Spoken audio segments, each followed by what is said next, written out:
সবচাইতে বেশি নিরাপদে থাকবে আমার বাংলাদেশে মেয়েরা এবং নারীরা ইনশাআল্লাহ। তাদের সম্মানজনক কর্মসংস্থানের ব্যবস্থা আমরা এলাকায় বহু জায়গা তৈরি করা আছে, সেগুলো শুধু প্রতিষ্ঠা করব। আমাদের সামনে মোহিনী মিল আছে, এরপরে টেক্সটাইল মিল আছে, এখানে একটা কৃষি বিশ্ববিদ্যালয় করার উদ্যোগ আমরা সামনে নেওয়ার চেষ্টায় আছি, পরিকল্পনায় আছে। 8 দিন হাসপাতাল কুষ্টিয়া সদরে আছে। আপনারা জানেন আমি আকিস গ্রুপের খতিব ছিলাম, সেই হিসাবে মালিকের কাছে বলার পরিপ্রেক্ষিতে এই 7টা ইউনিয়ন মিলে আমাদের ইবি থানাতে একটা মেয়েদের জন্য যদি 8 দিন হাসপাতাল গঠন করা যায়, এখান থেকে কুষ্টিয়া এত দূর মেয়েলি বিষয় নিয়ে আর যাওয়া লাগবে না ইনশাআল্লাহ। বেকার সমস্যা যেগুলো আছে, সবচাইতে বড় অভিশাপ আমাদের এই যুবকদের জন্য বেকার হওয়া।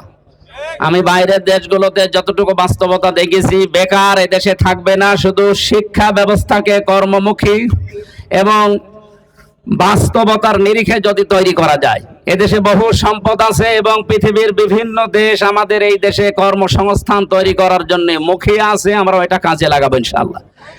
আশা করছি এবং আশ্বাস দিচ্ছি আপনাদেরকে, সন্তান হিসাবে এলাকায় কেউ বেকার থাকবে না যদি ইসলাম আসে।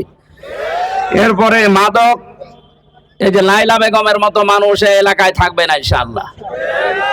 এরপরে চাঁদাবাজি যেটা এলাকায় হয়েছে এতদিন, ফেব্রুয়ারির 12 তারিখের পর যদি আমরা আসতে পারি, আমি গ্যারান্টি দিয়ে যাচ্ছি চাঁদাও থাকবে না, বাজিও থাকবে না ইনশাআল্লাহ।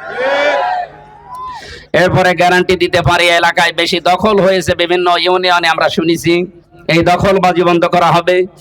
সম্মানিত ইমাম এবং খতিব ভাইদেরকে বলবো, আপনাদের মতো আমিও একজন আলেম, আপনাদের ইমানি দায়িত্ব এবারে আলেমের পক্ষে থাকা।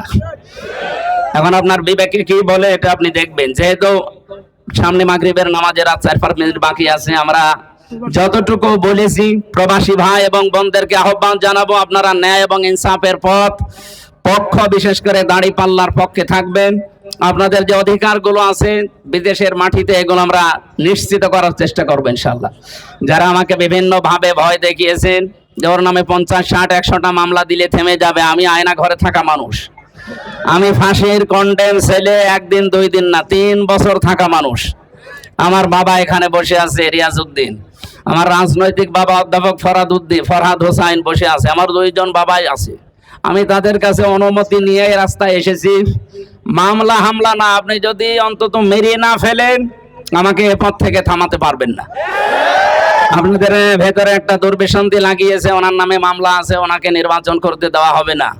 আমি জজের কাছে, আদালতে এবং উকিলের কাছে সব শুনেছি, এগুলো মানুষের ভেতরে ষড়যন্ত্র এবং ভীতি তৈরি করার জন্য এই কাজ তারা করছে।